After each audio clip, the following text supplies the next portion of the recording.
Hey guys, it's Blade again from Grundig Security. Today we're looking at a brand new stereo from Grundig, the GX-4308.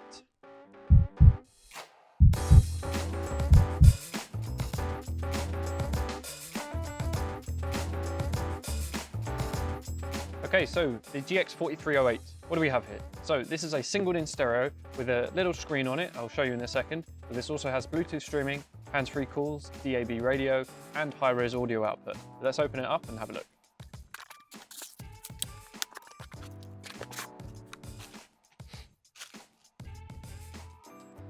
Okay, so we have the box unpacked here. This is the content, so let's go through it.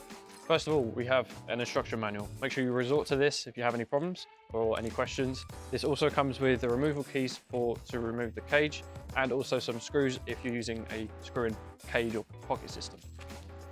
Now, this also comes with a DAB antenna in the box, so you do not need to purchase one separately. This comes in the box for you. Also comes with a Bluetooth microphone, so that's the connection for the back of the stereo, and then the microphone will go up to your sun visor or headlining so that the person on the other side of the phone call can hear you. And obviously you have the body of the stereo. I'll go through that more in depth in a second. Then you may be thinking, here's the face. We have a face case here, and the face is inside.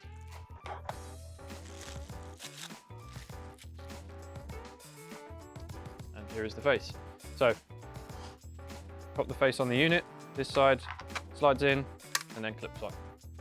You're ready to go.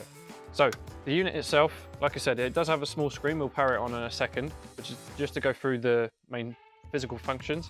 Obviously, it's not a full size chassis. I'd say it's probably 3/4. So it makes life for fitting a little bit easier. It is a direct ISO connection on the back of the stereo. So you don't have a loom or anything else to plug in. It's direct ISO.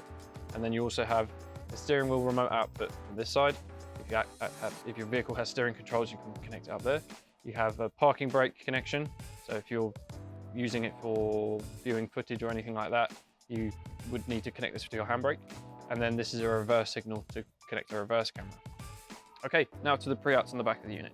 So you have 3 pre-outs. You have a front, rear, and subwoofer. Now the subwoofer is a single output, so you would need to use a Y splitter for that to fit the subwoofer for you. These are 2-volt pre-outs, so not the highest voltage, so just bear that in mind. And also your yellow one here is for a reversing camera. Now, as I've said, this does have a small screen on it, which means yes, you can have a reversing camera on a singled-in stereo. We'll show you that in depth in a minute. Now, other than that, you have your microphone input, your DAB input, and your FM and AM antenna input. That's it. Very, very simple on the back of the unit. Let's get this unit powered on, and we'll show you what it looks like.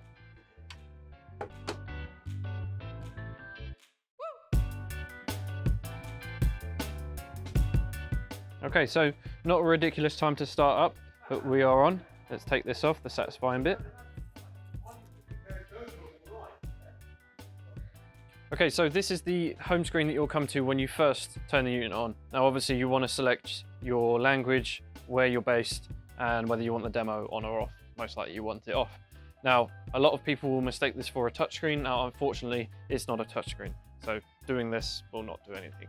But you scroll using the volume knob, or do your up and down, and you click in or select. So for this purpose, we'll turn demo off, we'll leave the English and Europe on, and then we'll go finish.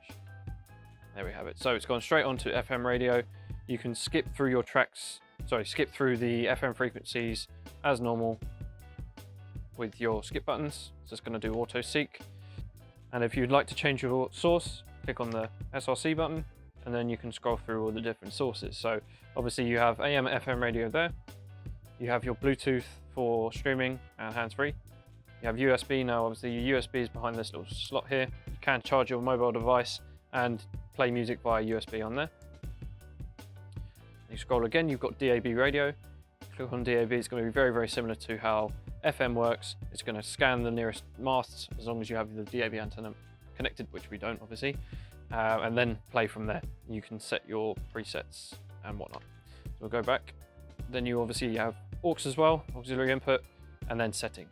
But your main settings you probably want to be looking at is your Bluetooth settings and also audio settings. Now the way you would get into audio settings is if you come out onto whatever screen you're on and you click this little button here that looks like a EQ kind of, click on that, and that will take you to all of your audio settings, which you do have a fair amount, to be honest. Obviously you have an EQ, which you can set as flat, rock, pop, like the preset ones, and then you can set your own as well. And it looks like a 13-band EQ, which is pretty good for one of these. You have speaker setup, so you can change your fader and balance. Back again. You have extra bass, so you can turn your bass up and down. Bit of bass boost there. Crossovers, which is obviously essential if you've got a good audio system in the car and you don't want your speakers blowing. A virtual subwoofer, which you can, if you don't have a subwoofer in the car, you can boost certain speakers in the car to sound more like a subwoofer.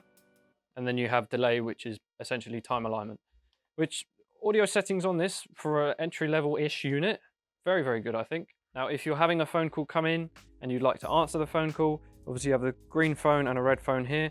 These buttons here double up as that answer and decline call when you have your phone connected.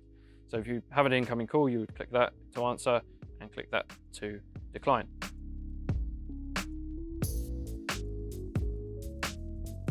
Okay, so this is currently priced at £150 on our website. Now that puts it in a bracket of stereos that makes it very good value for money, I'll be honest. Now it's definitely by far the cheapest stereo, single-in stereo that has a screen on it, which then opens up a lot of options for people that don't have the ability to have a big double-din screen in their car for a reversing camera. This can have a reversing camera on the little screen, which, like I said, opens up a lot of options for people. Now, that's pretty much it from me. A quick overview of the GX-4308, a very good stereo. Make sure you like, share, and subscribe. We will see you in the next video.